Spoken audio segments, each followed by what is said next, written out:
Maraming salamat po sa patuloy niyo pong pag-iingat sa amin. Salamat po sa pag-gather niyo sa amin ngayong gabi. Sa lahat po na nandito sa inyong simbahan, sa iyong tahanan, Lord. Hanggang sa mga kasama po namin online. Maraming salamat po sa pagpaparamdam ng pagkilos niyo sa amin. Salamat po sa pag-open ng aming puso at ng aming isip. Salamat po sa pagbigay sa amin ng hamon na mag-alat ng kahit na maliit na oras para sa iyo at para sa gawain. Pulingin ka. Ang hirap po isipin talaga sa 24 hours, 7 days a week. Pero kapag nasimulan at nagtulong-tulong, nagagampanan ng lahat sa gawain. Dahil ikaw, Panginoon, ang namumuna sa amin, nagagapay sa bawat isa sa amin, ang umihipo sa puso namin at sa isip namin, at humahamon sa amin na subukan mo ako.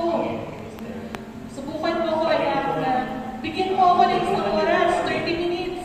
Ibibigay ko sa iyo lahat ng oras na kailangan mo para magampanan mo mabuti ang mga gawain mo sa iyong tahanan, sa iyong trabaho, sa iyong eskwela. Samahan natin si Jesus, samahan natin ang kapwa natin mga mananampalataya.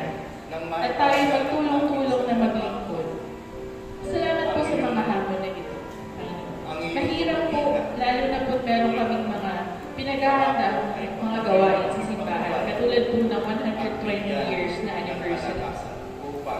Nawa po, Lord, ipuin mo po ang bawat isa na magtulong-tulong dahil itong anibersaryo na ito ay ang manifestation ng iyong kabutihan, pagpapala, at pagiging tapat sa bawat isa sa amin sa loob ng 120 years, Lord. Tunay na napakadakila mo, Panginoon. Naniniwala po ako na ang mga gawain na ito, na pagbibigay sa iyo ng papuri at pasasalamat, ay i-bless mo, Panginoon. Bibigyan mo po kami ng resources, Panginoon. Bibigyan mo kami ng oras sa mga tao. Maraming salamat, Panginoon. Kasi kiniklaim namin na yung 120 years na to, makapag-manifest, hindi lang sa simbahan namin, kundi sa labas ng simbahan namin, sa community, sa paligid namin.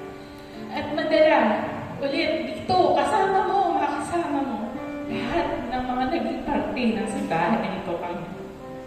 Maraming salamat, Lord, sa iyong pag-iingat, paggabahin.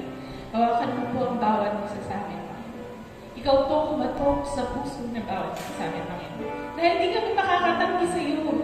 Hindi kami makakatanggi na malayo sa presensya mo, Panginoon. At alam ko po, kinakatok mo po ang puso ng bawat isa sa amin, sa mga kasama namin sa online, kasama namin na nananampalataya sa iyo, Panginoon.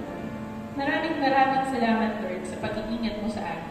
At bigyan mo kami ng lakas, bigyan mo kami ng oras, bigyan mo kami ng pera, Lord, para magawa namin lahat ito. Dahil itong lahat ginagawa namin para sa pagpupuri sa iyo, pagpapakita ng pagmamahal namin sa iyo. Maraming salamat po, Panginoon. Maraming salamat po. Amen.